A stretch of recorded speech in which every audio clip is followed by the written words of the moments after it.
So essentially what I'm doing is that you can place different elements of incompressible, inviscid, two-dimensional fluid dynamics into the web page and look at what it does. So for example, if I click on, you can change the element from a vortex to a source or sink.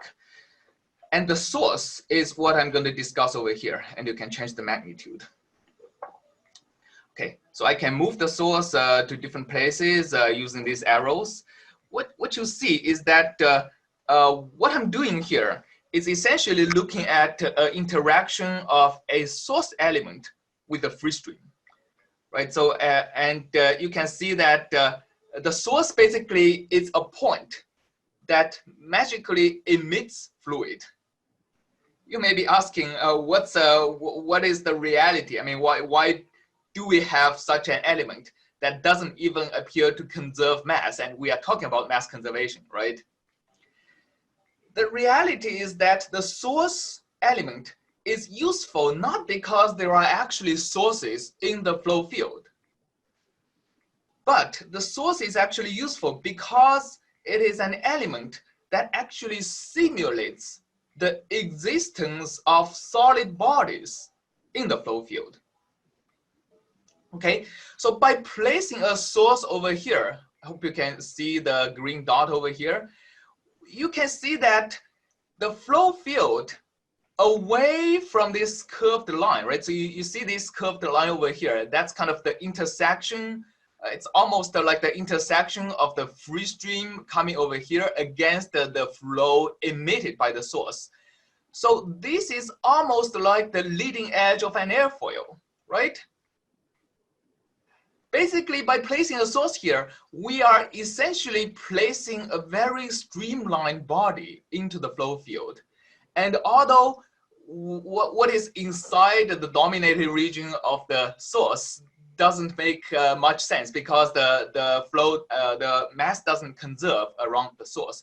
But what we can see that the outline of this intersecting streamline essentially can simulate the presence of a solid body. And all the flow field outside of this curved line actually would be what the flow field should look like if a streamlined body is present in the flow field.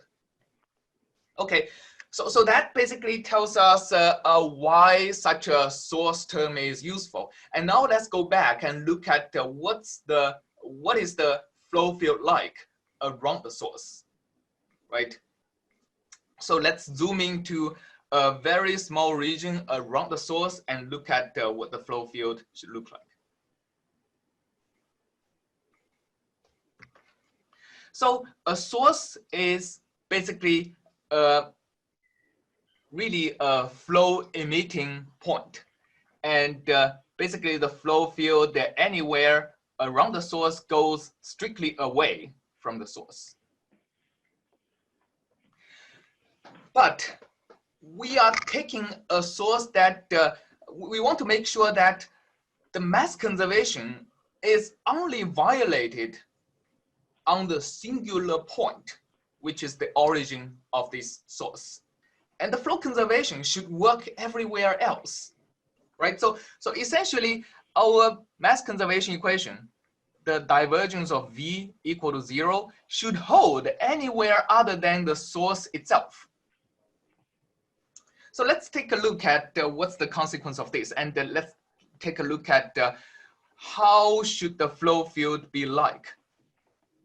Okay, so we know that our V, our U, right, should be proportional to X, and our V should be proportional to Y, because we are taking, the velocity should basically be pointing strictly away from the source, right? That's kind of the mathematical manifestation of what I was saying.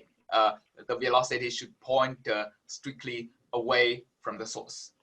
So this proportionality really introduces a constant. So U has to be equal to some constant lambda times X, and V has to be equal to some constant times Y.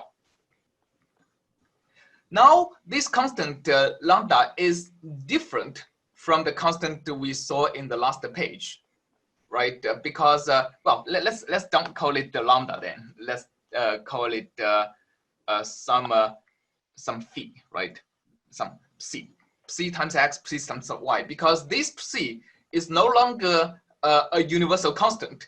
It should be a function of the radius, because we know that if I want to conserve mass, and whatever mass flows out of this circle should flow over a bigger circle at the same rate. And the bigger circle has a bigger radius and therefore circumference, which means that the velocity has to be lower at the outer circle, right? So that means the mass conservation essentially tells us this big C should be inverse proportional to radius, which is 1 over square root of x squared plus y squared, right? So the radius is the radius of this, this not sphere, but the circle.